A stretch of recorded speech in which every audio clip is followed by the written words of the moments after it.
as a delegate, ask yourself, say, me de me hu shema na me ya ebi ya na say why would you hu shem na we na say be ya, then that should tell you say nipa ni message a ode ba nipa na sema o ka no enye entro enye say oba be dada mo na oba be je position no. Nti I believe say Yadom Boache is also very hard working. Okay. We make sure say every target be a DSC and should be an so no. That is why every position I've held, I make sure I give my best, create the necessary impact, and at the end of the day, we leave a lasting legacy there. A typical party member question, by say, why we brother no abono party? Kwame, toda utimishia ubi. Wase now I be umro youth neso. Yeah, because it be because of when they got to know you, abra umushia o ene ejuma o mahunu say why you within the party. Na me shall say free nana for president, not for 2012. Yeah. That time I feel my VSS for me. We Opoko school 2011. Okay. Ti me school me wo fie na abura so electoral area. Any Cromwell electoral area. Assembly members ebe fi. So nana boache ye hu say we babuno.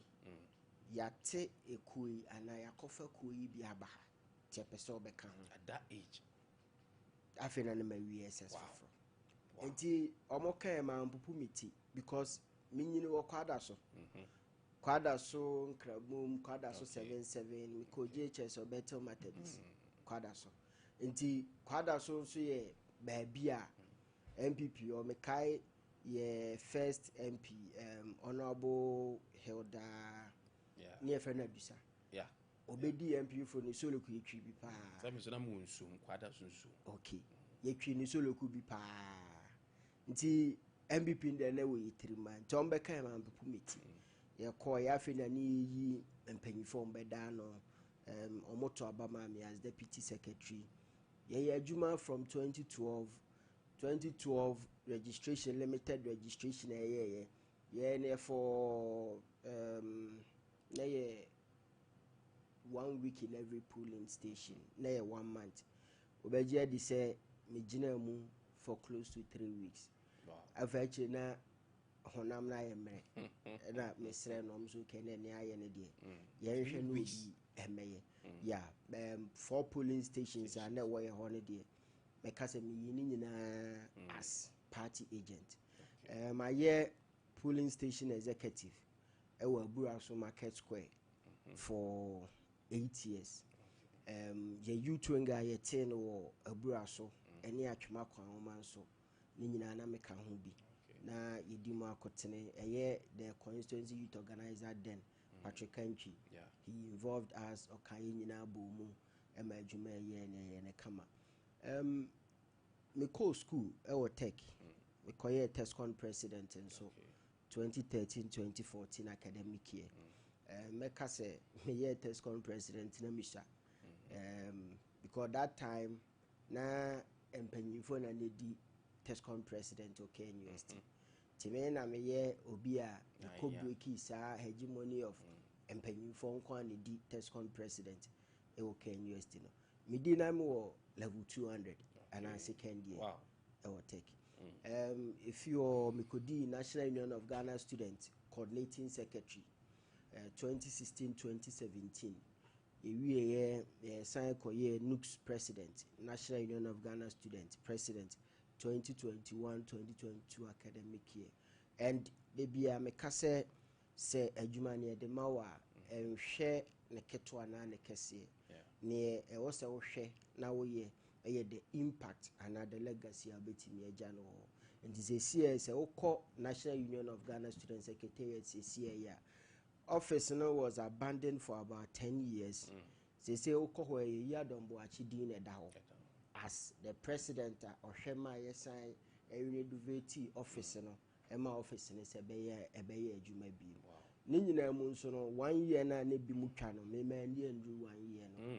I was in office for close to about 8 to 9 months. Okay. And I felt the bit me aye no. Yeah. Until yen hand over no before France or Mametuaso. Yeah. And then 2016 through Professor Bubi, former Swami MC, Mitimi Gada Tescon 4 from Tech K-Poly, Yeko Adubiase, Yekoye accounting agent, Yekoye Juma Kama at the boy party no about power. Sad time, so I think that was the first time I Yitimi J new Adubiase sitting and so. Ebiamunso 2020. A science of Gada boys, a call a Joso constituency, and so you call Juma or Hokama at the Boama party no, a science of retaining the city. A Juma de Rebecca say, they beat me, they are holding beating me. That's fine. So the future of the party said your kind, Ejina Mebunuso, Uyena Mebuni. One of the things here organization. So I'm happy say our portfolio is associated. Now the party is in opposition. People are grieved, especially the youth, even the leadership at that time. MPP party a core opposition. Why be looking into the future? What are some of the things when you say about on board? Ebet me ginger the base, the youth, say be omunyina ebe coming back, or more aggrieved, or more even interested in you to bring all of them because we our handle test going in tech there. It's a very huge portfolio. They are not the bomb. Kwame, Ashanti region, region so. Se party no 18 team Ashanti region and Juma no. Ashanti region ye na ekoswa de bia no party koso ntia no mo ka se Ashanti region pe etimi cancel about 6 to 7 regions. Na that should tell you the strength of Ashanti region. Sene me kan no from 2012 eba ebesi this time ya di mpanyimfo achi yesua enioma bi ampanyimfo bi ye somewhere 2013 2014 eba the basic this time and yesano ni eko school ni aye pretech na problem solving sad time yesu we bia nipa we or nanti a untimi nkokese nti yade a betimi amane de akọ usu we bia design and construct an artifact that can help nipa no move faster na so betimi a content. I believe say as a leader you should always look at what is missing.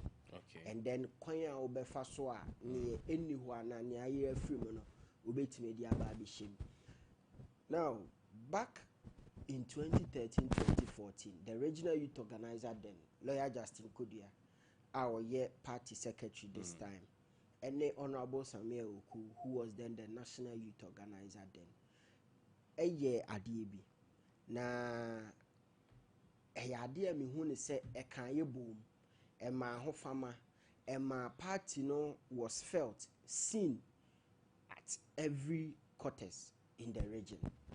Omo ye something called youth wings in the various electoral areas, and that was the first time I make say ye breaky ye youth wing and I had the call from Emma Ubi ehunu party activity me kai ye kolanche youth wing or electoral area mame panyini bi asem o kan say who say MPP baha abe program say bi achewo. Wow. And that should tell you say sa youth wing na ye no electoral areas in 2013 2014 2015 ekeka ye bo mu di ye ba ye be see 2016 ema the youth mobilization ne course so eye kama ne boa ye no gidi se sa de ne ye san kokofa bi na ye adwensi e be ye ne aye ni yi a 2024 2028 elections e wo ye nim no I'm telling you say ye benya the needed support a ye hwehwe no na youth wings no e de enema bebre ne ba. Okay. Now, the party presence now say you be a complaining. Imagine say every weekend, Saturday, Sunday, 10 constituencies at a go. Ye launch youth wings in about 10 electoral areas in 10 constituencies. But I won't say every week be say 10. Would the party be felt in the region or not? You must say how many electoral areas any year campaign are you call? How many electoral areas and your MP visit even before say a better aba. But with this youth wing, any say ye launch ye juma ye koye ho campaign and others no. We say can the party's presence be felt in those areas and this is something that whoever that wants to implement it can do it. We have our members in the electoral areas. Let's make sure the constituency youth organizer together with the electoral area executives, the polling station executives. Let's first start with the polling station electoral area, the youth room. We are young fair one party for the Olusu polling station position B, the Olusu electoral area position B. Yanka yen you bet ye no, near 1,500. Now, besides, say electoral area biano, you were youth membership of 100 and I say 50 at least. You do see a year campaigner. After you call Shesho Mom by a campaigner, no, Debbie. We already have our people there that we can fall on and make sure say your room to room, your house to house, and your community outreaches are here, this is why I always say a year the youth wings you better reform you better nearby be na a juma or year in 2016 yasia you beam in 2028 yes I the party number. I was part of the youth wing then. My name Nkofo Bebre no more can one ene or mere constituency executives. They know and understand what I'm saying. No munim say yen year a beboa party. A biamun so washa party in your war various youth groups. Groupings, Obeka, loyal ladies, Tescon or patriotic gentle or Alpha. Why groups in the doors or maintaining money one more group with the fache me yes be a but a dorsal. You see, if you want to have a perfect outreach to me from baby me free bar, me background, me leadership know how ni bibiano. First, you need to have a health screening. Okay. We health screening no. There should be an aspect of education. Health screening and yes, I'll cut now. Na wako set up your health screening, Debbie.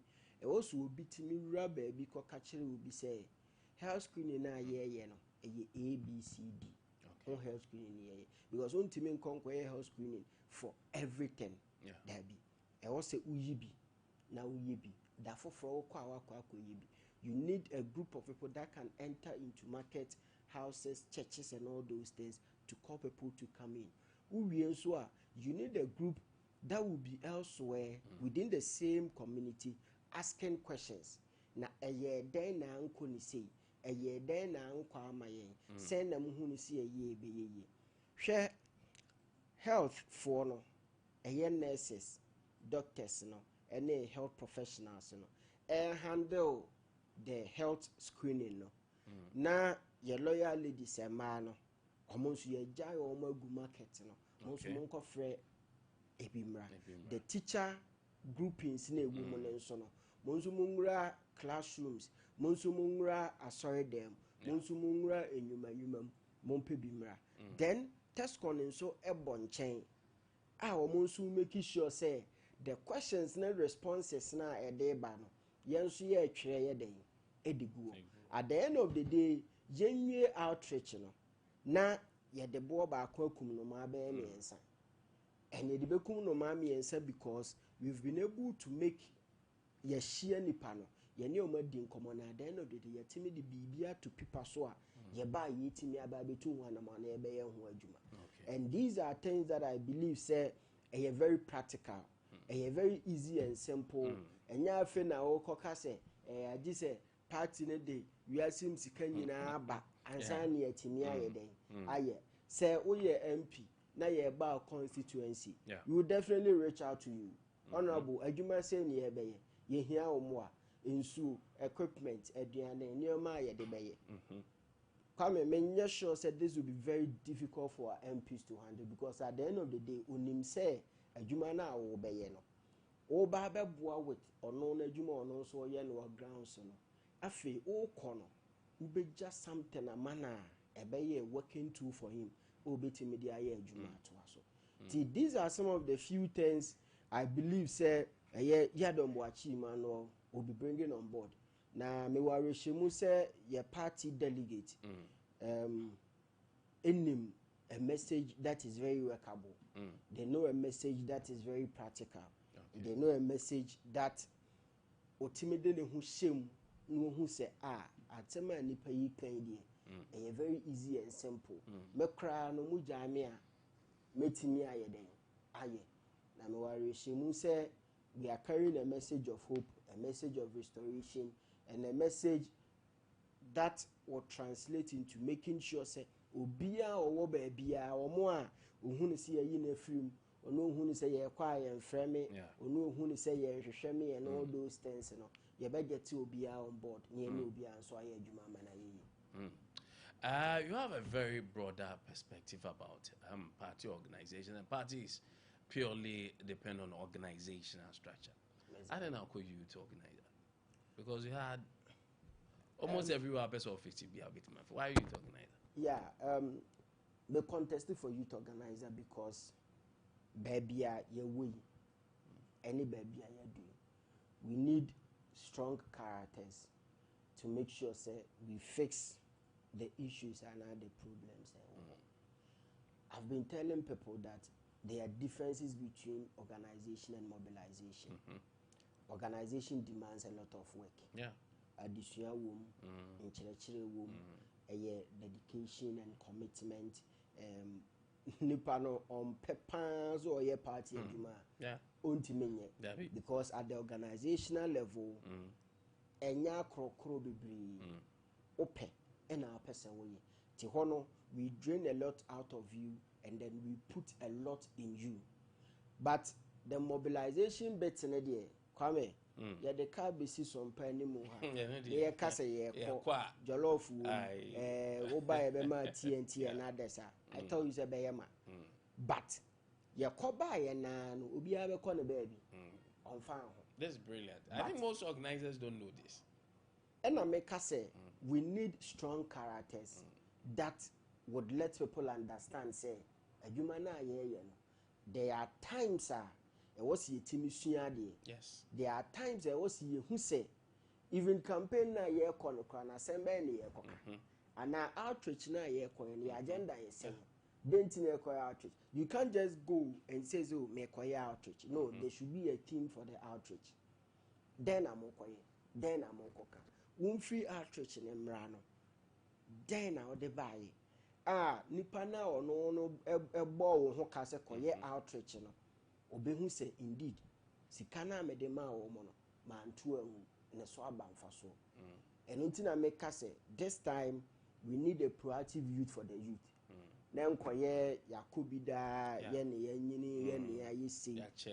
we have to put those things aside and make sure say you're making sure say the fisher the sonsono and the shehook nano near the fish. This time you're making sure say we get the youth to bring the youth on board.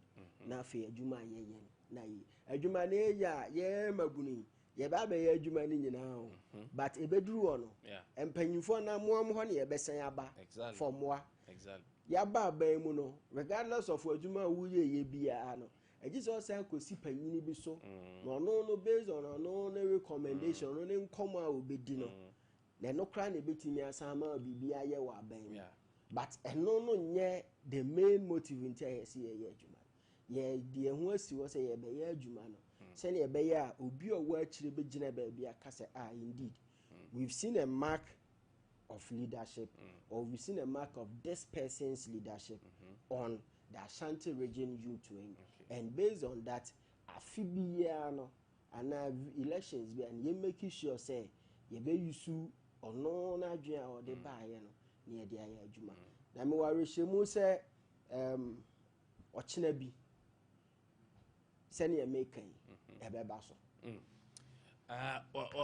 Mameka say ne Yadom Boache why be na Edin Komo Ashanti Regional Youth Organizer hopeful. Why you work strategies? The Nema mo put in place. Mubenya formidable team, party in Beban and nine so. But mostly, yeah, na monko for a complaining. So Mbekan they don't care about us. Our welfare is not important. A queen buffer so a level. A day now wash your bag him say. Yame I don't could do. I said you are boy my apple afternoon chidis or the bomb. These are people you are going to use. Ye use mudia who's ye use. But the murderers say the beboma na ye caveat and all things are a better say would the bomb be any. What are the plans you have for your guys? Kwame, the question that you've asked there is very important. Metimia kase ebia yemubi ya suffer be pain. Ya ye adwuma bo ba bi edu ye no unhu nipa kra wo ye den. Yeah, that is why a proper database of omo ayane omo ye adwuma no e be very important. And me ware shemu say we keep records of obia woni na ye adwuma and making sure say the mo ye bia and ebe koso na onim adwuma no wo ye na say eye ya o start no kakra bi na de omo ho ba bi she but start say ko ye a na fe bebre na de omo ho ba timede bia no in my leadership journey I always make sure say I keep records of adia mini obia eye. Nti basically from a time from Tescona to Nooks, basically the people I've been working with have been the people that I've always been working with over the years, and they know why they are still around. They know why they are still there. And omunim di entia se yadom boachi kase adwuma we ni ekoya ombedi achi na omakwa akoye.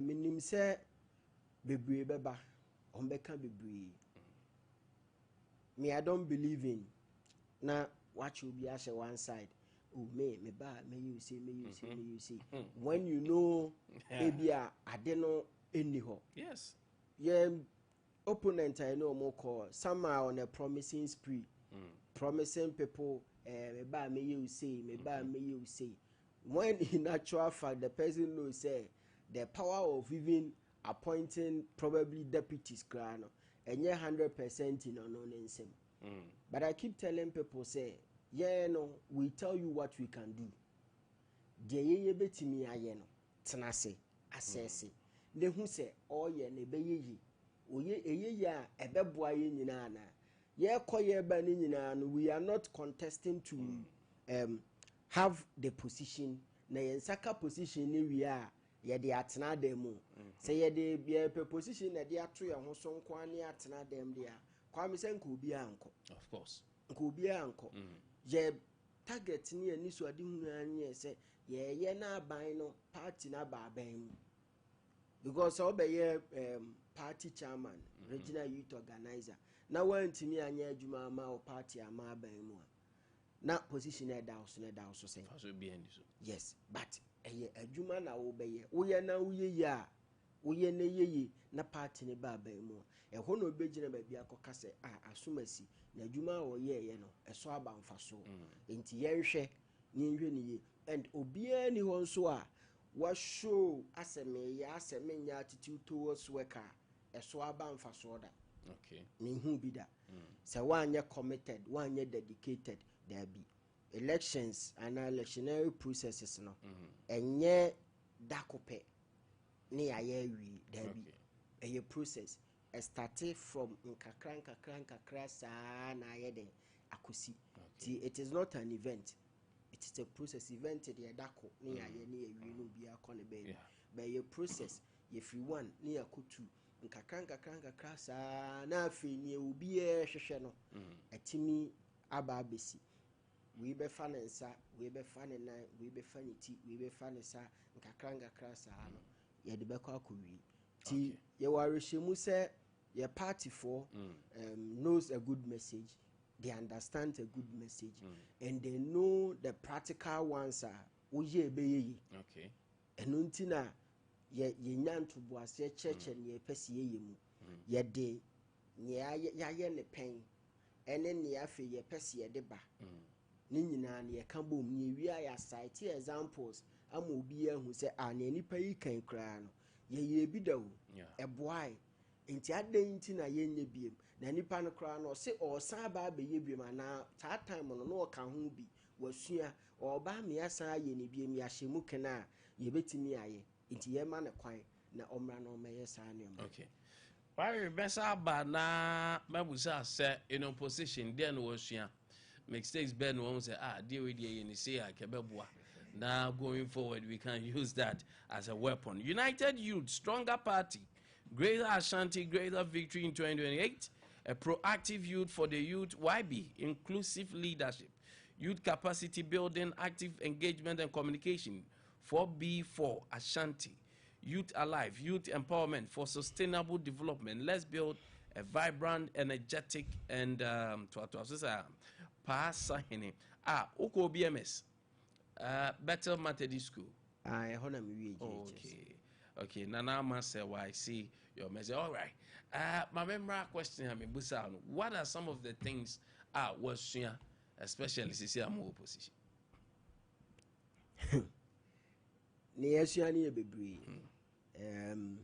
We've learned how to use political power.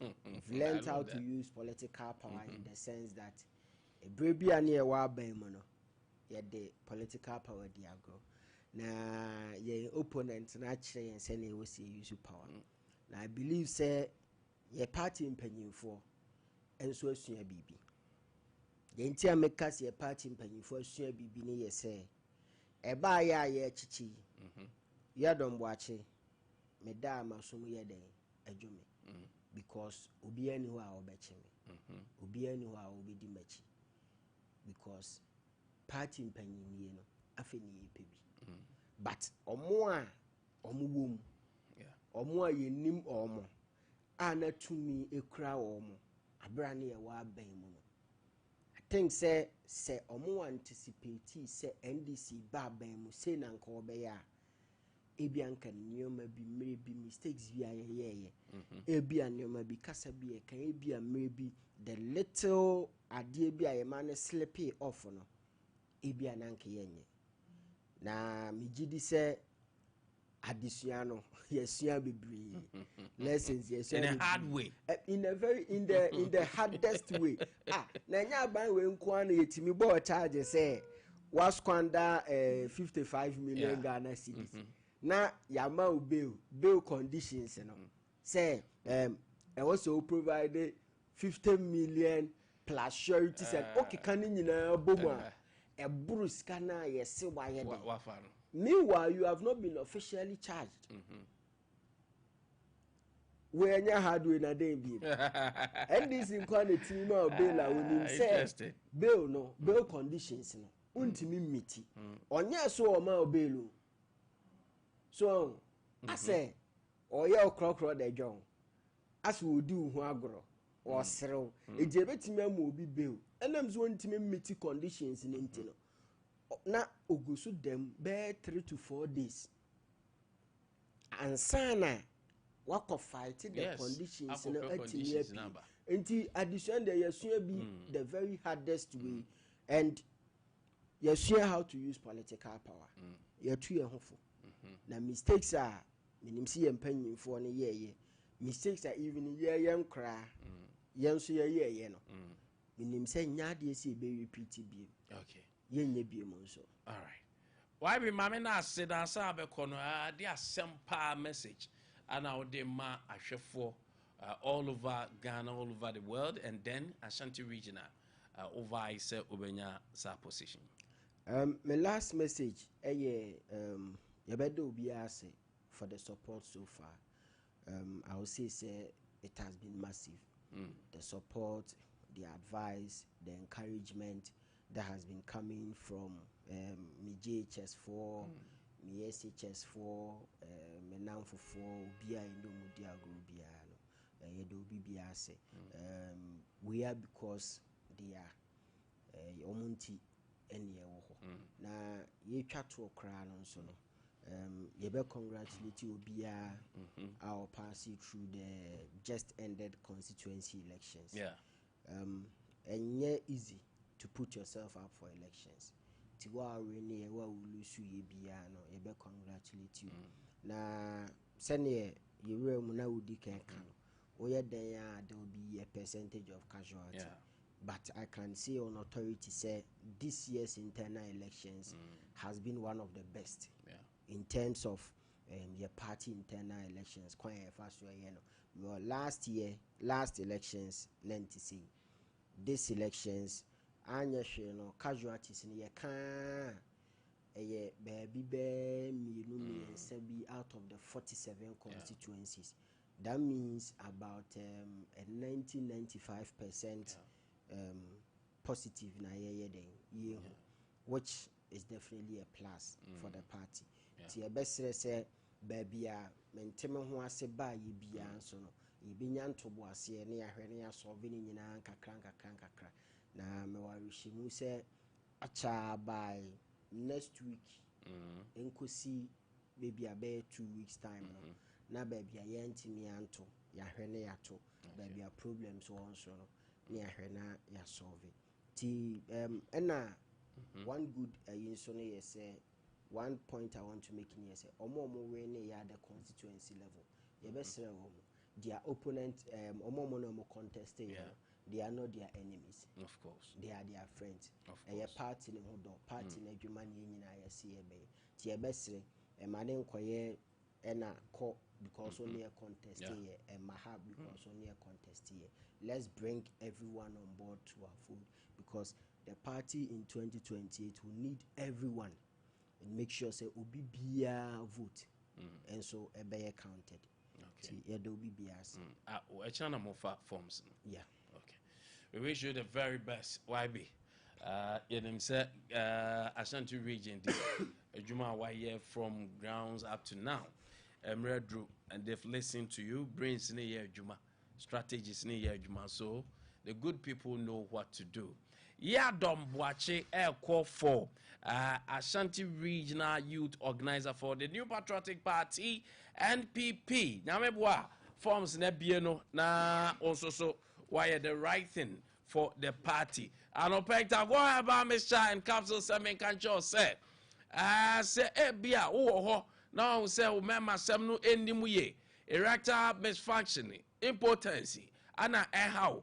And Opek, Adentina Uncle Peta go about Mr. and then the capsule na endi wake jinamu, low libido, oba, unyatinka, bema unyatinka. Ayata go about Mr. Capsules. And I make up for the award pay. Available at drugstore, pharmacy shop, Ubenyabi. These are very efficacious medicine. As a Bema dear, hey, Bassa, a monko do too, as a debate. Ayata go about Mr. Tagonye, Ebanini, Mr. Nickel, and the capsules boom, Nafe, Esanu. 0243228296 0243228296. I go about Mr. and then the capsules.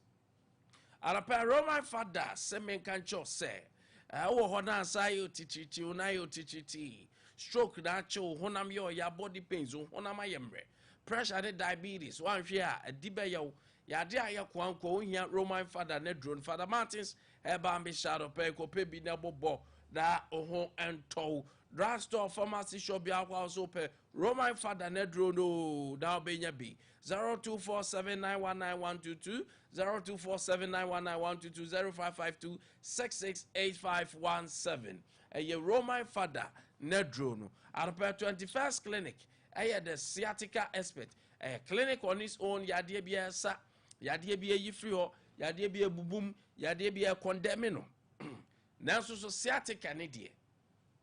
Say if you see etwe wa for nerves no mua ebe kan o 19 a mesro yenintam usisi ana ye o ya side ni nyina dimze pains o hia 21st clinic na the 21st clinic eyenie ye won fidi a de diagnosis ani won fidi a de ma treatment sa enso so ana ye won fidi o hodma e de massage bibia o body no ye wo doctors o ha ba o mu free no no communicate ye wo pharmacy wo hodma akwa jindo ye physiotherapy so mo na ye physio ye wo biochemist wo lab o hodo mo na hwehwe mo jam ni ade saa so ne sonographers o mo na twa scan ni nyina enso so ahwe wo body dim 21st clinic your branches over 15 branches Ghana and Choni in Chaso in our friend number baby a bell near Moako 0249 311 311 0249 311 311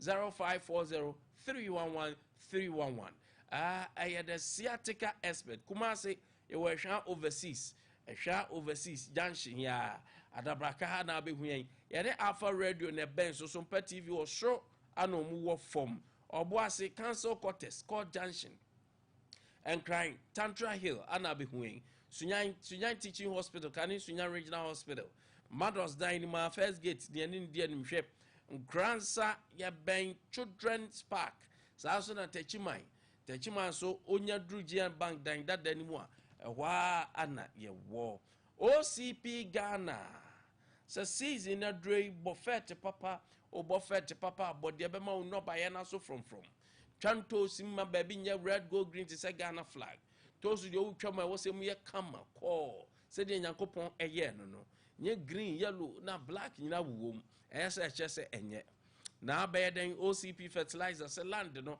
fabo so dua vegetables nya do agende moko ntos ana udua cereals to say ebro ene emoa uya OCP fertilizer their friend 10-20-10 ana 15-15-15 NPK 15-15-15 mo amudua legumes no mesamo legumes for ne de muya OCP fertilizer friend TSP and ye the bo land ne ma legumes no na natural emma asembia emma ya hwehwe mu agye atum standard authority ni FDA nyina mu say yes emfa ambia maw na anopay ko pebie RSYD Novigi Studios ya won crime alama biase first Kokroko Street na the woman here ultra music video ultra movie ultra skit na pe baby aye no yo ye dan ya ye studio kama timi gina various rooms near atwa video no kama fe u be wi no timi say ase o gina yi pa Nollywood na wo ye no kama ye wo camera handlers o mu ye professionals afa ye state of the art equipment ye camera no pieces nanim da ho bibia ye kama solid enti anope what ho ye den adena ommo wo homodene na onkope eye RSYD Novigi Studios extra point 057 471 5778 057 471 5778 and 030 397 4822 030 397 4822 na anopay yemfani nyina enhihye so emmaw enso ewo ho so back to command na ye I have some messages here ohene bakwatin otabel in Suache says politicians don't really learn. You want to use bail condition as deterrent for your political opponent. How long will you be empowered to assume that they would forget when the tables turn? Will you have the conscience to speak tomorrow? Should similar treatment be meted out to you? For me, I am against these theatrics. Today, tomorrow, and any day, regardless of who is in charge. Bails should not be used as tools to punish people who haven't been proven guilty. I'm not saying police or IOCO should arrest any politician who misuses or steals money. The right thing needs to be done. Big thanks to all Sunyani West constituency MPP delegates for voting massively for Ajari Isaac AI, our second vice chairman for Sunyani West. Oheneba Kwating. Amoro Su Junior say leader, fire. There's a yard on watches so fans no ha. Hey, why be you fans? You have done it before and you do it again. Bridget Bansa, Yadom Wache is the man. Honorable Ahariga Francis say, why be right man for the job? Don't so any dear. Eba. Okay. Na anopay and also so why be comma yanino edi ewo ho. Yanini di ewo ho anopay why be called regional youth organizer for the New Patriotic Party.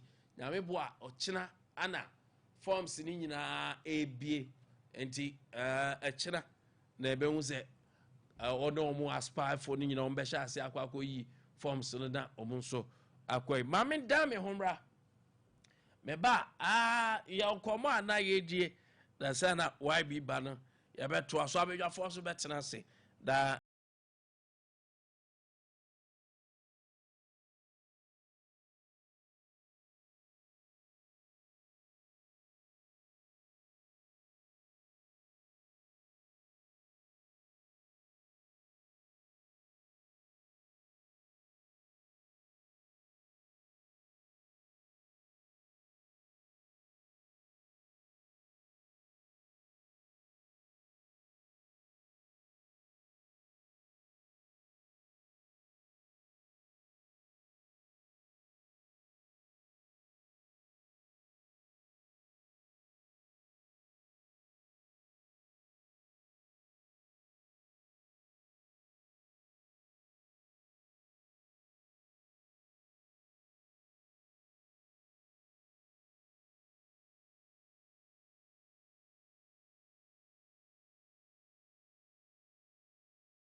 report kodria ana report kodria ekan ye no want this country to be governed. And power is, we are asking you, is to take notice of how the NDC want this country to be governed. And power, we say, is transient. Power, we say, is transient. And no condition is permanent. I'll send a word of caution to appointees of this government that they should be worried for tomorrow. They should be worried about tomorrow. You should be worried when there was a change of government. Because with what is happening, the arbitrary behavior of state institutions, coming up with flimsy accusations and arbitrary detention and arrest of members of our party, when the table turns, you should be worried. It is not something that we hope for this country. But with what is happening, NDC is leading the way that this kind of behavior, total disregard for the fundamental human rights of people, is something that has come to stay. And I'm afraid, and I am afraid for appointees of this government, that power is not transient. But when the table turns, I don't expect you, the same media, to come and accuse the MPP government.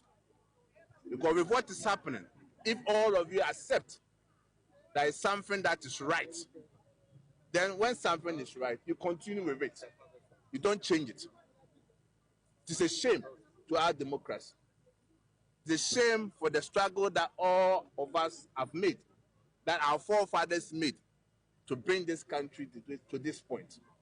that the NDC government under His Excellency John Mahama want to take us backwards.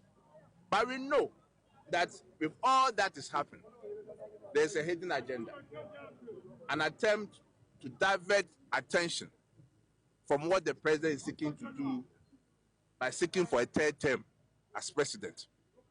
He doesn't want Ghanaians to talk about it. He doesn't want Ghanaians to comment about it. So therefore, let's throw in something that would divert. Pause video, mommy. Na secretary Sam no dia no shit. But essentially bawa I don't pay. Na me catch you say jato baby a enya kra. Na mame kwa homa so na the ogregon Bawa Beidu. Yes, the senior journalist Bawa Beidu.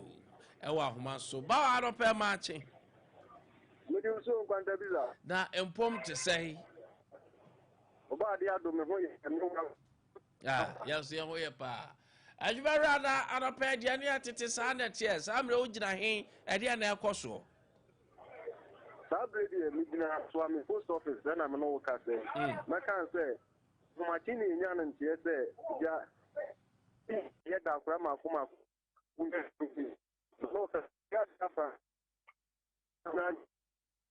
She go down China. Now, if you know.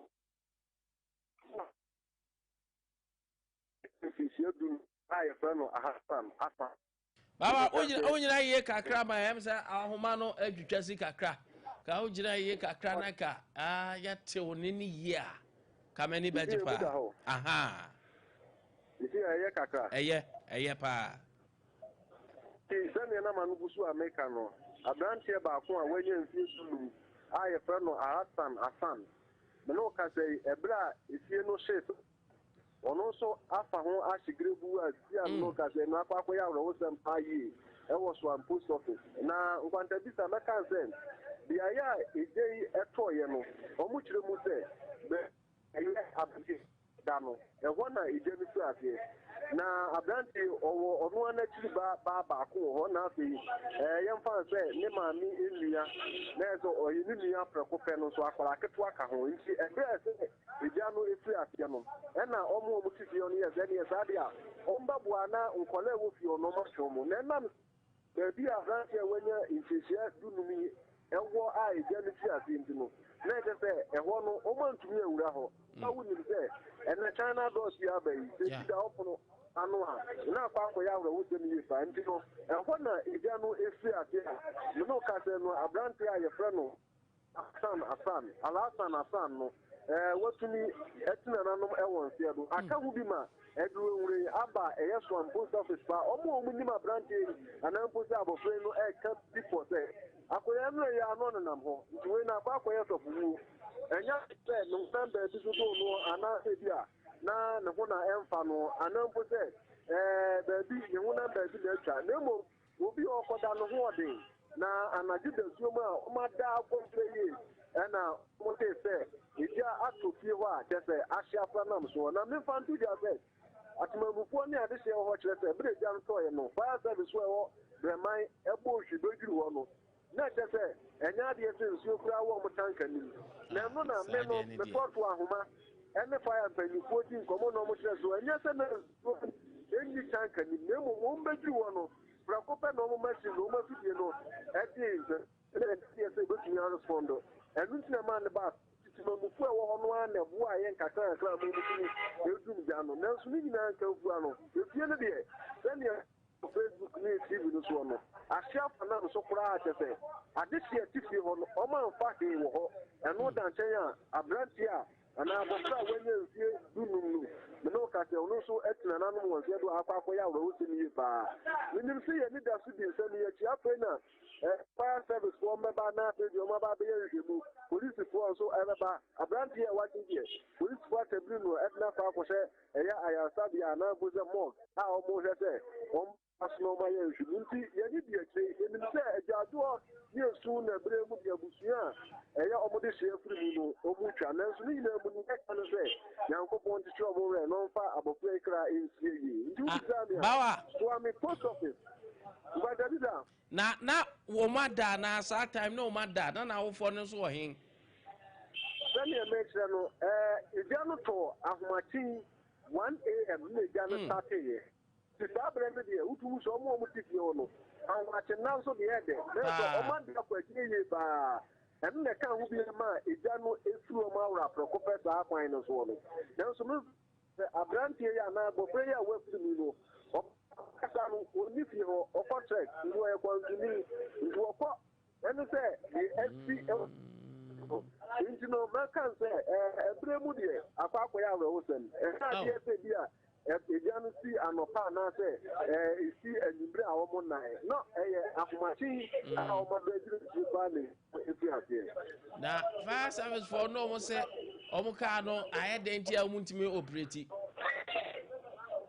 no mu chemu se bi advance ye pa dia ya ye ni no fire service for Ade Akye Abia say so mu bode rose ti bi o mu di no e bra se wo sen campaign for be sano e ja BBC enya de so mo kwa service ada mbaba nyensuo na enimu a na de se fie no akra no mu tuantu afa no mo ko reinforcement o me reinforcement do mo ti akodi ani ade inti e ya de se omo di bi baye na mo mba jire nsuo de na edi wom ye ko ahoma no sa na breman commander e kire ye nsen omo di bi baye na nsuo wo mo na nso mba jire wo no na ye nya de se to respond na omo hunu specific na e force nti e ma e fie no etimi ku sa kwan no so no na wo so mo anka sa nsuo mo intelligence na be kwa ke ye mo no mo bua no mo tumi dum ja na nso sa bre no a o mu dum ja no o hwe mponyin na da ti no na da be ti no a na de se etie no atia fa na so o ma fa di bia enkuti no wow bawa we dia ayara ho sempa no pe ma menase na di achi ama me why okay me da sun Nkwantabisa we dia emu hye na ayana me pese de bia me kase fire service for there no kwasem ni say omu ma ba bi wa bra tank nsuo nim da ene de sa asem ne de ya na enye no kure sa asem de ya na enye no kure because fire service no card emre bi ya kwa ko park wo ho a ensuo wo mo na no kwasem a omu ntimi kan chem say omu ba no omu ntimi nyi nsuo na ka ne nye enye nsuo na enim ka no nye cause fire service pass akomu honum da ekwan omu faso no de no mu ye enso omu ntimi nkobu mu first crowd obekọ na ma ne no anwa mu no eja omu bi ami akure me fa oda ze hwampa ko bi pa omu na omu di aya anwa mu ko bi pa kama pa enti de no omu ya nko omu ntimi nkobu nsu omu bu nsu me ndie sa asem de I don't believe say fire service beba na nsu onim debi car no na omu ba ntimi operate menim fire service car ya yi sa omu no so no hose no they draw na enso no omu push no e fa nchen na go for resolve the solo and bloody be joanam raho se fire service car beba enso ni ho de bi se me hu ahu ba bi kra fire service for no call na eja omu de bucket na ekọ sensu omu de bucket ni bu nso frike no makohwe na ade ntube ni nya adwumanti omu pompem ti omu bia omu di gu pan mu ene kromo ma no pan ene rubber black bobra pan we no omu fa no omu senso no omu di kogum hard for me to believe say fast and for back at him senso nim da bia nso wo ba no de amete se tumemfo kasa na eme ya pa but omu ka no mba beduru ka no enye bebre na maintenance papa bia nkoso North Frontier ho ya ye nini ho baby agana ye nini kura ba ko fire service ana ambulance for nya to ka ne brom wie no ano no ko hwe ka ya ye tough am fine bebre sisi waduro so oh yes bebre one district one kama ba ye nyina ni age maintenance o mu maintain ana obuso o mu scam for maintenance na we madam police ni because mo enko me pese mbete kura say o mti maintain o mka police for me minim de enta police for ya no mo dan ho ye tan ho so eto bi am pese me kan say ko form dan wo de dan mo mu pa na yame amo awre be ho ye police for owura beti ma ho de o msi be ye fie na ma no Who see can not 10 years create me restore. Ye fear time, papa. Kakra bi enye bebre na majority no. Ti wa would you when in the onka majority na munhwe fie yi. And obi onim bia ni asma me ken no kore. Me se post car say na esiwo na enye mejo photo pa se bia engine ana ya hudu me ntia se o sesi ho. Ye nyina nim dia kwaso. Ti me kasa at least o dia mokoye yi ne ba. Mo tetetete a mo nte kakra nto for ayi because aka na nam de cooperations no. And you want the monte titia, monte kakranto for maintenance. Share nyasa me pesa make security, but the mehuna maker. Immigration itself for immigration especially ne custom for. Okwa fear they maintain it well. Spent anoma pentum fine. He omo kra no omo so omo your operation about than so their but when operation dey daily oh. And your daily sales assessment plan, right? Where my castle thing. Conform I will say, open your skull, God, applies alcohol. Ah, there no such mammy can, I don't care, but you know, or the cinema rich here. So I'm police for you that. Oh, me feel about here, I say, who are, me feel really. Me feel you. Chief Inspector said me feel you. Ati ase. But the total be a na me ya say. And the operation say amukoi. Na go for be sales. Obi en zo be sales. Obi en. Obi sales. Ay money take department. Hey. MTT the cry from say. Money enya money take department. Ay. Oh.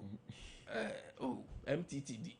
Motorist the say motorist. Now I say when you.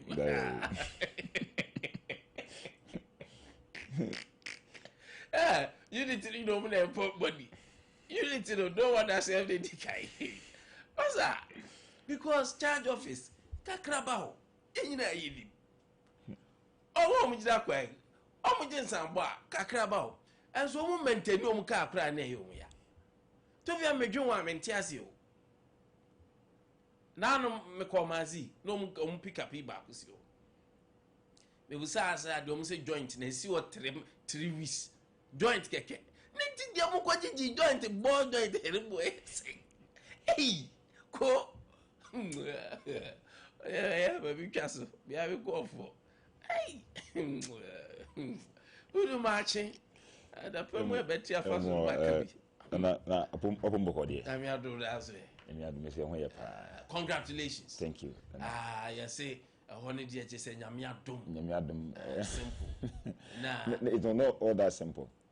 I could damn it to go here. I said, Kukudam Tibu, dear, simple. I would have asked you, Niska. Maybe I can who do share the Niska. I think go for Chiana, Don and I'm one of the patches. Sana, yeah, Unia Tiatu. Oh.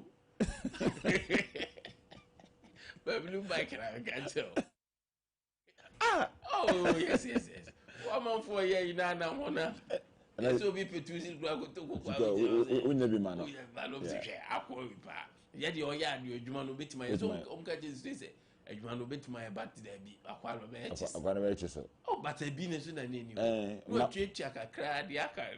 Mohai boy now contest you to another opinion. Only you to another opinion. Now contest now quite no couldn't speak power. I'm not doing too much. The same thing happened with Hobart. Lucky enough to say a month for I'm a young Quiscas. That you delegate no bomb money. Start side in the Oh, yes. But if you didn't get one move, it was a young conquering. Only the one was Cassaman yet. Then before then, I know they did what they did too much. I think I new position. Maza, baby, I'm in them. Whom you want me to too much. Frankly speaking, may content and not a corner holding or moment of time. Frankly speaking. It will be moving a hijackers and know who the young people who do. And one is saying, no.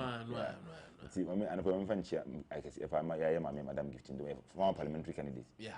Or Boame Papa, and I'm a day where or Batampa, or whom the Yama party. If you see no one, some of you have a never very high into making sure say, and Crawford one or Timmy Cassatio, control me as say on 5 to me and Madam. You dig me? Do for Yankopon, say, my day, mammy gives in. The chairman, constituency chairman, chairman Abdulrahman Haruna. You organize an EB2. Contest a hot. Come about them, so one I'm to because the Bible says, "One I'm to yeah, because one of the announced security very tight. But during the process of voting, the frankly speaking, it was 100% peaceful. But a day to elections. Send the enemy. No, it's a see you, Kumania, the Ketua. Your child, Mr. Yakona, which is yes, do me not. Nobody got pushing me to get them. It was not easy. Yeah, the air canyon and that's a young couple. Now, my congratulate you on my movie. So a chairman or organizing obey a chairman, advocacy. No, on the maintaining. Your honor, woman already maintaining, Mr. Maintaining. I think that is all. Okay, Yakina. Practice no organizing. Yeah, chairman organizing to also maintain communication whenever organizer. Yeah, research. But first vice, second vice one contested. No secretary, so your peace in a secretary, and all resign. Secretary is now order, and a man is sense to be a way we need. When you're overwhelming, win. Very, very excellent. And I organize and so. I'm for a trace on almost 1,000 votes against 1,300. Yeah, it was very, very nice. Now, China contest and contest and maybe an attention in our. Yeah. I think chairmanship and then the youth organizer. Very, very hot. Jawum pop. The any 2 police stations. You know, yeah, it's another. Yeah, I think so far elections have baby attention one pie. Yes, chairmanship youth organizer. I want to put so numbers in Nago. Chairman and the other one on your head. Youth organizer now almost half of the population in Aisha was. Attention, and I was a constituency executive for 2024 elections. Election results nearby, this was a total failure. Until you the ball penna. I had different story. One year, no matter how what do we do, we was a region and be brave to seat because of Sadi. Ashanti region. They say the brave to seat. A bit shaky fucking. The brave to seat. Put them on my market. And the idea that you don't do sushi. The boys name ya too much. The brave to seat. Me boss there. I mean, let me follow no. Why be? Let me follow no. Now in some more kind. Oh, results nearby. No, only more cash in fancy. Results in yet. Until I don't know how could do something. Results. I say regional election young. And go. I say, I want to be. You're open to that. May I make boss our if any kaiki or transfer for almost 60 years. Youth organizer. None of one is a dandle. What is your master song to me now? Only first vice chairman quantity from chairman to deputy secretary Ubia Kofi. What can be your boys? Ah, won't it? And no police I had 10 and serve and serve well. That's all. Yeah. About 90% of some of my customers never admit it. Me admit my patcho, Sremo. I was a Hannah and Quee. It was not beyond my control. But once I made you to another idea, I was to meet you too. Would you to move what patcho? You do me over Cotua patcho. And I was maybe if you know. No claim say, I'm a person, maybe small communities in the movie. The yet to about a city dumas zone, Franti, any Julian Crook to one quarter one side. Also, let me support base no power. The came a your township, no. No man lose by 27 votes. I feel that. Yes. Not pressure my more. I feel quite Jamie who the women I'm crying. I don't know. 7 minutes. Then need to be. The communication director now. When you Musa, the original material back in and we do the theater. The other side, no. Also, that's me stretching. The honor, I was a honor. Yeah, and now, since you're only been in the moon, someone don't follow. Yes, but I never get a relax in my uni lessons. But then easy pressure and all the and some of us are dedicated time enough for the party. Yes. Almost every day.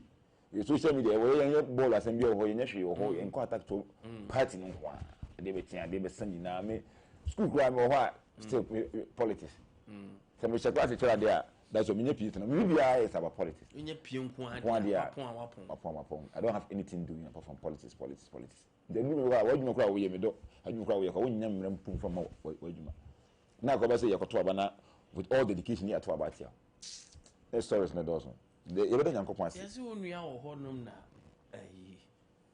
mucha say kind baby ne vim nhyeden to mu kan ye na ne vim ba so say ana akoyi die ne na me stronghold for die me fan easy because baby an nani na no wa ba wa go nani abenya difference cry ma kwa wow say ne stronghold o ya shine to that ya me what like baby no free there baby o free ba na hu so we dey go say on the 12 hours wa e hu fucking yes and team baby ya on and team baby ya on say baby oni na so de wani na so yes but on say ha de on e be wani na so omo ni mo omo say we party adwuma nti they are okay with you baby o fu no after party adwuma no omo assess your attitude the way a man will relate with people ana onu am say ho na no di gina so ye ne campaign is that one of free enti kudu me say o ye na you je ho na say afei o preach ba na obuso mu say o say e pack yeah nti we ye hwan dia no say anu ye wo dia o zo de we do me nyame dia so all o jira dey flash say bia thank you crab so dey say something me say you mu be wini but your chairman lusu ye na some of us now we were just crying she mom pack it 20 mu ano de frankly speaking election day for now be election aduru no Ghana for who about too much me see who was can wadi kwasi asem kro metu na me study election results na buy no organizer na last 4 years one year the highest vote no almost 1000 vote o ya no number 190 de bia wotika mu na up and down me say o chama we dey be fa sa ma bona to one year 200 vote kura na your side ye ne chairman nam na other side no ye organizer na side no e wo ho very tough contest difference of 30 votes elebam na we were thinking say say na akọ the chairman side no be your organizer no any communication Adam Michael omo enya almost 1000 votes the delegate need to say omo fa woni camp away there omo show we impact no competent no that to buy there amount so I think the camp in general overview na say elections na ekoyi yeah masa election we there me so obi olusu bia oduru fi a no pressure be ba oti ase by the time I olusu here time Abdulrahman Haruna frankly speaking very very bold man olusu elections na one year na hot say omonyan kan ne de waiting say o mekan ye de anto kofi na me I have to me papa me panata me but the last has become more for chance say o make sure say o mekan ye de to the last friend say results anto kofi na wo lose elections ye kwa eba mu say ye lose kwa na pressure buy kwa ni ntimi ngina o entasi o and to put yourself for election no yeah na easy o ti beba pepa no enya de ketwa ba o ka ma kwanti ase masa de mom ko bi say that for ma de bi me ka ma say ka especially what tasty power than yeah no we can go position ne den o first time credit ya ni nyu yes so we know bi da na ba wo ho na manfo am assurance na ni ma de ya say o ko assurance o de be ma oh wudu da but people make us say oh commander we to what then sakra ha de ha kwa we o mo pa je say o ka sakra ye ti no so politics oh but yeah ya baby ai congratulations thank you in fact na ko ni but my idea my fast dey kese pa mamo one of the man for share yeah say abibia yet high program yes I say o mama ya be do original level na you say so the one platform like Sompa TV what I don't know muncho na say the mistake you grab ya man another opportunity na it was one of the main reasons but the draft for Nyamisha Momati my idea mo ngu menu ase that's it and we do remember have you what na here na I mini pane de omo ka che ne say ti onya en kro na nyamia se Sompa tira ko ya I know there I did know share omo se kro do bu share so ba ri ya asa and now communication can for now so local elections are winning communication your part it play a vital role because they used to say you are defending yes na won kasa dia say no so what I say ntini na ya nima bi abeboa ama yemu bi no yetimanya ena ko nkuru nketwa no mu a ade chi obi atene radio ho yeah o we mu na ma yeti party ne se we mu ne nti wonya ko hudu ni wonde misra ma nti wo mu de hwe uba ye setup no mu a na mo fo mu say de pa ne ma mi hu selection na nya de ketwa but wonnam abonte a the way I communicate them say we dey ndef delegate no on mindset e different no And the public and everyone is and I say the DBI to defend the party. Hey, no more about you. Mun nim the free I say ba. Debi aso ba na me hwe. Eti we de mo me he de nyame be ba delegate no frage so ma ya de. All right. Yeah, Mamraka Buaji, Emerco, the party uncle, but it's worth it. Yeah, Mamraka case in Nano pay. I don't say no one topic. Yeah, a bit much. Miracle Buaji channel from day of free. I'm out for him say now Quabridge. That's not the case. Yeah. Or to choir or Barbie and no more arresting. Yes, you could for Pekin. That's an issue. No, yes, an issue.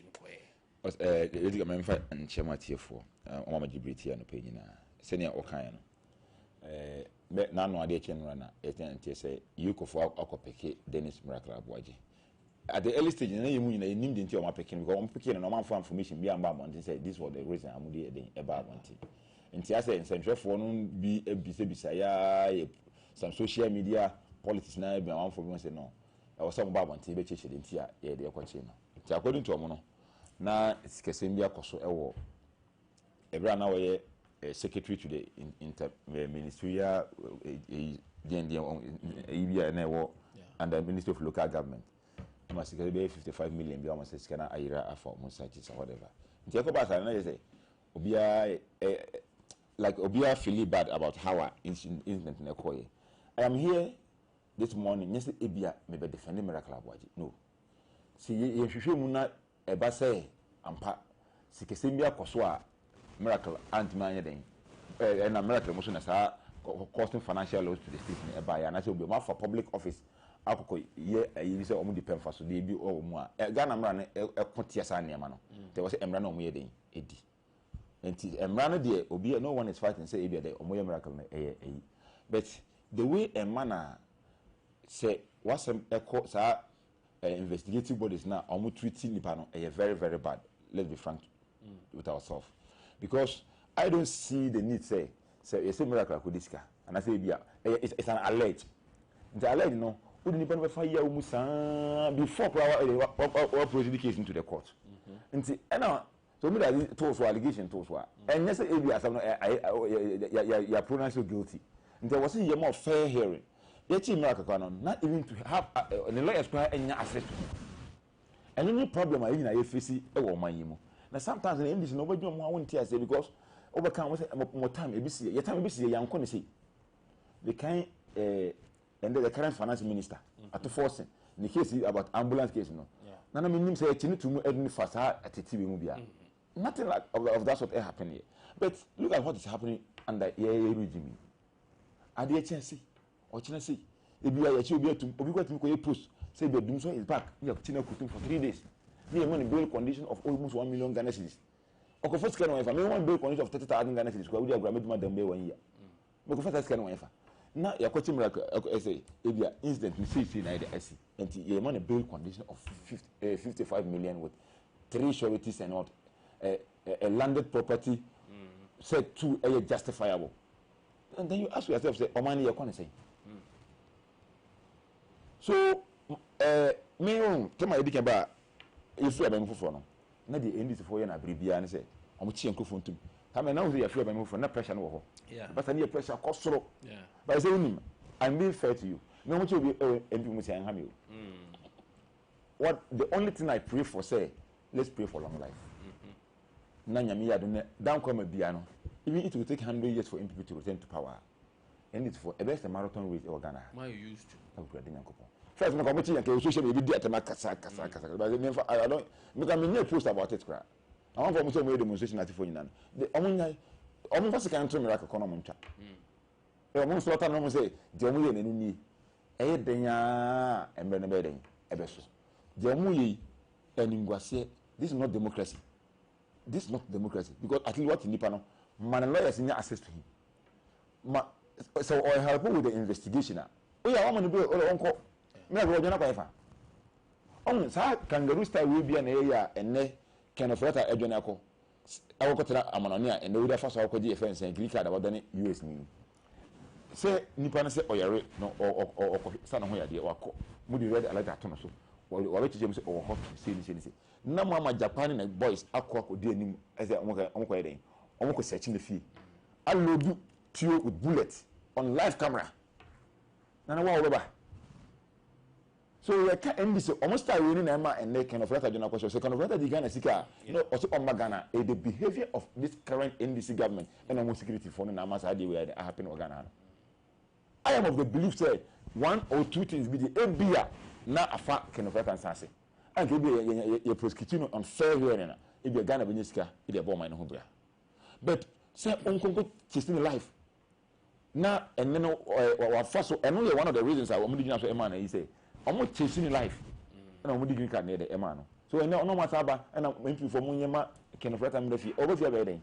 I'm not going to put Miracle M. Kubabia, young guy like Miracle. I'm not sure. So you have problem with the approach. That's all. So with this guy, one on our Kubania in our Kudinsika. And the man of fair hearing. The lawyers were home. Yachino, Yaman normal bill. Uncle, your prosecution to the court. Ade Akye Abia saying na case near them ekoso because most the first track court cry ever you should speed up that process na so one mo di be fa mo fa nko na say be speed now it must seek justice se sika no mo dia no mo ntua so on publication no mo say miracle mind me at me rofin dia yes accountant no ono kwa de wa je tuma wo tua akra if it's real then I don't know ono so mo che ni fa sa kwan so ana di on but because Miracle was for us or Kasa, he criticized NDC day in, day out. A man winning ko yi overcome what be target. Into young from Miracle first idea. Not to be a Kasa tier NDC or better think it twice at all. Sir, ultimate Kasana, one do Jomquan, so that is all. That is what NDC is doing. And they are setting a very bad precedent. And then I'm going to meet Matthew Nindam, one day MP. What is the end for you? You buy them when you turn Biana, I'm very conditioning me. Say, you say, we chew a move, Ponufira cried about Massy. What I say, yet you are. I'm say, a miracle I use here or 2 bread, and the Okoye. Some of all, I said, something the end fail. No, that's a democracy in a practice anyway. And then I may start to say, the current in the at least a mumbo moving democracy. I'm telling you. And democracy can this kind of bail conditions and you miracle. I'm so mobile baby. No. I'm assuming himself. We are more refer say I am what time we. And it's a devil be chat. You tell me, young first outcome so. And I make a way on my accountant now on which D won't tell me. But because of miracle, we're very hard on them, no, into the moment. But the NDC in almost all the time, let's try to divert our attention. I know you're that's why I think you are top. I'm going to see for the whole incline. As a sensitive government, people will be yanti honshi. They declare every state of mourning cry. The next day, no man penny or sorry, they want a Thanksgiving. 1 hour thanking. 1 hour thanking. Oh, thank you. See the 2 nations. Send the annual Thanksgiving. Annual Thanksgiving. Abraham for EU. Can't you postpone it? I didn't know Shapite. Ghana, Yamra say, and I think Ghana, your social setup. No, see a year, and I say, you need to be 2 or mine one. You are quite a first a day, a morning or mine. Even a flag and a mask and a you're resumed to halfway. BBC, no. Among for to Ashton Munqua, in Suato, Obius. Yeah, you're quite if you don't go there, and some at one mine because I cried Ghana in the 29 or not the next day, 1 penny, I saw them him handkerchief. What is the rationale behind? Sir, annual Thanksgiving, the country postponed it.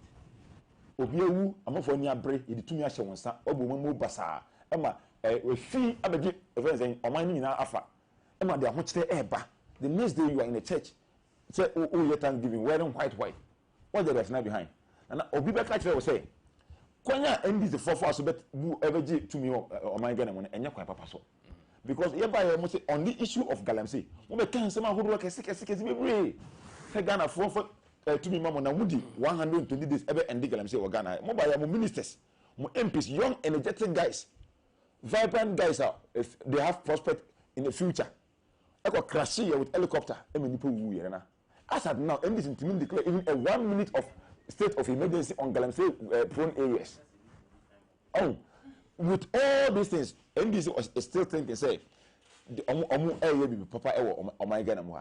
Nipo one yashima and Manigalam see Amanina and Anapoda. Ade Akye Flada see only say miracle Baba and Tiabe Kasa. I'm attention about Kuku, your friends and farmers. I want to month to issues. I don't want to come.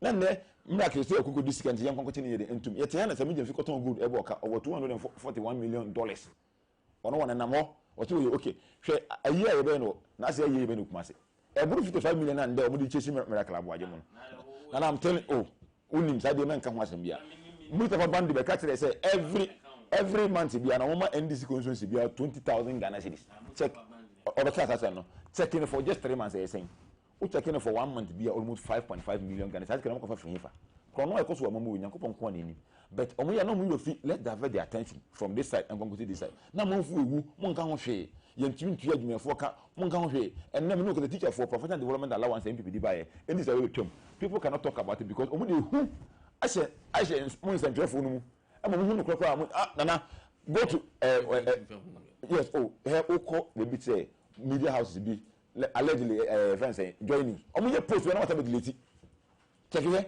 omo ye post three omo ye post no be delete dey na easy and omo for the same caption for all the media houses. People are being, they control the media house into their send your mope. During our time, na ntesa number one voice with the kasa send your and now kasa obi me post keke kwan for the say abo apokwase. Hwe ma me abayo ya okaka say omakum na ntwe 32 ahye yi mu. On kopeke no. On the originator. Yes. Sa by on the originator of that voice ana. So pastor bi na kan what we English ni on dey kum na 22 edi share from as English baba mu ono no so ba oba ne ko repeat say according to pastor no yesi mo kum na 22 share from ntina ma oye ni tesi o man so na no ono de wakochi na wakochu ama mo be ni ade your military regime ana all right so end the 4 days be omo tumi Ghana for the ama omo no enye we mu na Ghana for kasa mo mra meye Ghana for the tumi mo so mo mra meye ho be de emetoye anytime you talk speak with them say I MP for muso man ni yes the reason why you opposition any side no but when I be tumi ama no you don't refer back to be na enye nka Ghana for pedal excuses na nka mo MP na aban so what I say so you're telling this said omo ye no omo njane mbo anyina so whether they like it or not miracle will come out and so bail condition way obi antimi nyam fa miracle ba me say the lawyers for quite preparing so omako court no ma ohere omako reduce edi ama mo what about and I'm very sure so America this guy I'm running near the end but this style in the more mine na me that's it me I am for say yoko be yo madwuma obi an see yoko nkwan Ghana mran mo nkwan but the way the case started na me say bi kra miracle ko abrochi mpo me aka say bia abeye ofori atade bi de nipa no oba o man ni mu dia what that's it sanso mo nyina unhu dia woka nipa no so woko otukwan ya oba no akọ pekino ina ko shem say ko odwane anka odwane mama ya me birthdays for Barbara me anya birthdays na at the time no we me anya birthday na hudu awini ntia ni jeni wo hudu awini and your mama ya birthday so happy birthday to Carissa Aseda A Dante Carissa Aseda happy glorious birthday at Christian Life Academy Bremen West and you are in KG2 may you grow to be what you are destined to be from your godmother Barbara Taylor Sompa TV and parent so mama any auntie Barbara say nyame show nebe kese na nyame emu ani so ade hunu we say doctor okay stethoscope bibia ready doctor papa nyame emu ani so ade hunu mrem and happy birthday to Obapa Asimiyi Akosua Mra Osei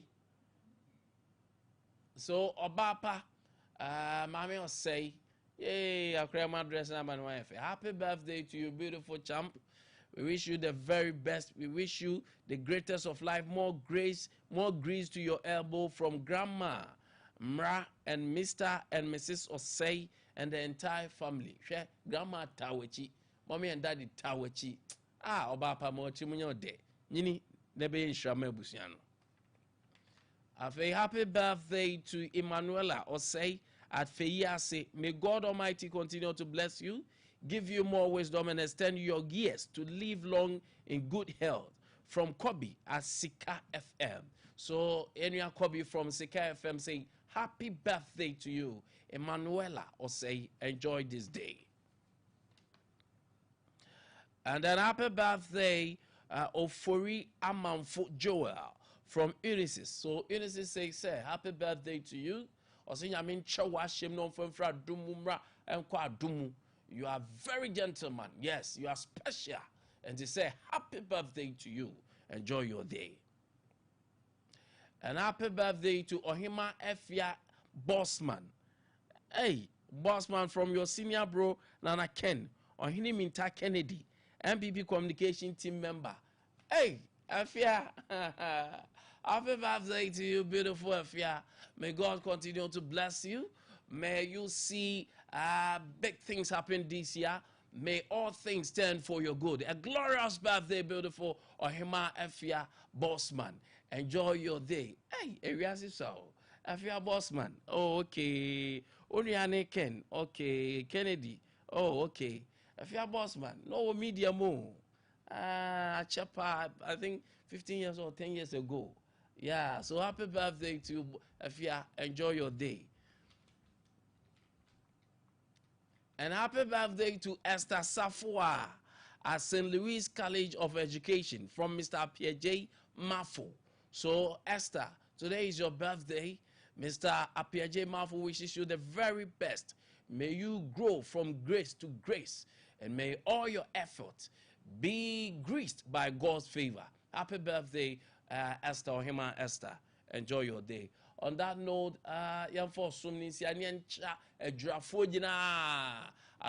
very good morning. And so, Kwame Nkwantabisa. Amanfo nyina Nkwantabisa, your humble servant, and with the man with domineering mentality. God bless.